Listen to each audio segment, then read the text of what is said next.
നിലമ്പൂർ ഉപതെരഞ്ഞെടുപ്പ് LDF സ്ഥാനാർത്ഥി M സ്വരാജിന്റെ തെരഞ്ഞെടുപ്പ് പ്രചാരണാർത്ഥം സംഘടിപ്പിച്ച പണ്ടത്തെ പട വയോജന സംഗമം ഒരു കാലഘട്ടത്തിന്റെ ഓർമ്മകളുടെ കൂടിച്ചേരലായി. നിലമ്പൂർ മുക്കട്ടയിൽ സംഘടിപ്പിച്ച പരിപാടി ഉന്നത വിദ്യാഭ്യാസ മന്ത്രി ആർ ബിന്ദു ഉദ്ഘാടനം ചെയ്തു. മുൻ മന്ത്രി മുതിർന്ന CPM നേതാവുമായ TK ഹംസ, നിലമ്പൂർ ആയിഷ എന്നിവർ സംഗമത്തിൽ മുഖ്യാതിഥികളായി. ഇന്നു മുതൽ ഈ കേരളത്തിൽ ജന്മി മുതലാളിത്ത വ്യവസ്ഥ ഉണ്ടായിരിക്കുന്നതല്ല. ജന്മിമാർക്ക് പാട്ടം കൊടുക്കുന്ന സമ്പ്രദായം നാളെ മുതൽ ഈ കേരളത്തിൽ ഇല്ല. 1957 ആദ്യ കമ്മ്യൂണിസ്റ്റ് സർക്കാർ അധികാരത്തിലേറിയപ്പോൾ മുഖ്യമന്ത്രി EMS നടത്തിയ പ്രസംഗം TK ഹംസ ഓർത്തെടുത്തതിങ്ങനെ: ഗവർണറുടെ മുമ്പിൽ ബഹുമാനപ്പെട്ട മുഖ്യമന്ത്രിയായി EMS നമ്പൂതിരിപ്പാട് സത്യപ്രതിജ്ഞ ചെയ്ത് വൈകുന്നേരം 4 മണിക്ക് അവിടുന്ന് നേരെ തിരുവനന്തപുരത്ത് അങ്ങാടിയിലുള്ള ഒരു മൈതാനമുണ്ട്, പുത്തരിക്കണ്ട മൈതാനം. ആ മൈതാനത്ത് വന്നുകൊണ്ട് ജനങ്ങളെ നേരിട്ട് പ്രസംഗിക്കുകയാണ് മുഖ്യമന്ത്രി. ഇന്ന് മുതൽ ഈ കേരളത്തിൽ, അങ്ങനെയാണ് EMS പറയാം, ഇന്ന് മുതൽ ഈ കേരളത്തിൽ ജന്മി മുതലാളിത്ത വ്യവസ്ഥ ഉണ്ടായിരിക്കുന്നതല്ല. ജനങ്ങൾ ആവേശഭരിതരായിരിക്കും.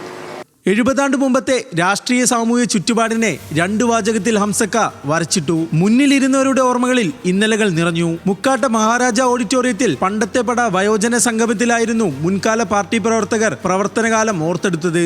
ആയിഷ എന്ന 16-കാരി നിലമ്പൂർ ആയിഷയായതിനൊപ്പം വളർന്ന നാടിന്റെ ചരിത്രവും TK ഹംസ ഓർത്തെടുത്തു. പെണ്ണുങ്ങൾ അന്ന് നാടകത്തിൽ അഭിനയിക്കൂല. പുരുഷൻ പെണ്ണിന്റെ വേഷം കെട്ടിയിട്ട് സാരിയൊക്കെ ചുറ്റിയിട്ട് ഇങ്ങനെ കുടുങ്ങിയ അഭിനയിക്കണം.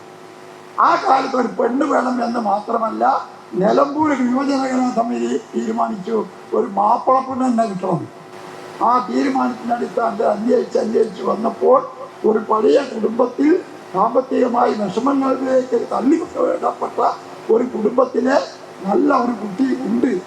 ആ കുട്ടീനെ കൊണ്ടുവന്ന് നാടകത്തിൽ രംഗപ്രവേശനം ചെയ്ത് ആ കുട്ടിയാണ് ഇന്ന് എന്നേക്കാൾ 2 വയസ്സ് കൂടുതലുള്ള ഈ നിൽക്കുന്ന ആയിഷ.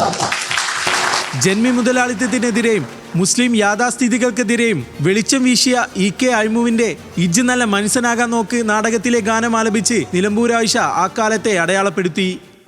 ആശിച്ച പോലെ നടക്കൂല, ഇമ്പപ്പൂമതു വണ്ട് കുടിക്കൂല, തീരിയും പാമ്പും ഇണങ്ങൂല, തളിരായ കൽബതറിയൂല, താമര പൂമുഖം പാടണ്ട, തെയ്യലെ തകരാറിന് പോകണ്ട, മാലും മുതലും നിനക്കുണ്ട്, തറവാടും വങ്കീസം കരുത്തുണ്ട്, തലമറന്നനി തേക്കണ്ട, ആപത്തിനെ മാടി വിളിക്കണ്ട.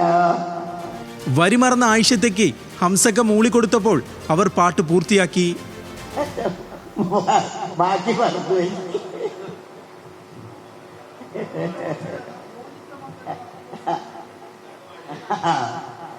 യോജിച്ച മംഗള നാള് വരും, പിന്നെ ആനക്കിടുക്കുളം പൊന്ന് വരും, പിച്ചള താക്കോലോടി വരും, പിന്നെ പൊന്നിട്ട് 10 പൂട്ടി വരും.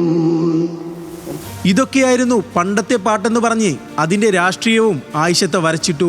ഓർമ്മകൾ പങ്കുവെക്കുന്നതിനൊപ്പം നിലമ്പൂർ ഉപതെരഞ്ഞെടുപ്പിൽ മത്സരിക്കുന്ന LDF സ്ഥാനാർത്ഥി M സ്വരാജിന് ഐക്യദാർഢ്യവും പ്രഖ്യാപിച്ചു. ന്യൂസ് മലയാളം, നിലമ്പൂർ.